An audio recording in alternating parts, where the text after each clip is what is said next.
अस्सलाम वालेकुम दोस्तों, आज मैं आपको एक ऐसी दरूद शरीफ बताती हूँ जिसको पढ़ने से अगर आप रोज़ाना उसको 3 मरतबा पढ़ लेंगे तो इंशाअल्लाह ताला आपको इतना सवाब मिलेगा और बरोज़ क़यामत हमारे आका नबी करीम सल्लल्लाहु ताला अलैहि वसल्लम उसका हाथ पकड़ कर अपने हाथों से इंशाअल्लाह ताला उसको जन्नत में दाखिल करेंगे। जो शख्स जुमा के दिन 100 मरतबा और रोज़ाना 3 मरतबा ये दरूद शरीफ पढ़ेगा तो अल्लाह ताला पूरी मखलूक की गिनती के बराबर सवाब उसको अता करेगा और क़यामत के दिन आपकी जमात के साथ यानी नबी करीम सल्लल्लाहु ताला अलैहि वसल्लम की जमात के साथ में उसको रखेगा और हमारे आका नबी करीम सल्लल्लाहु ताला अलैहि वसल्लम उसको उस शख्स का हाथ पकड़कर जन्नत में दाखिल करेंगे उसको। वो दरूद शरीफ ये है,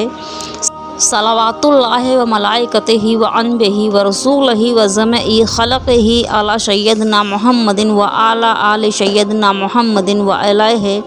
अलैहिम अस्सलामु व रहमतुल्लाहि व बरकातहू।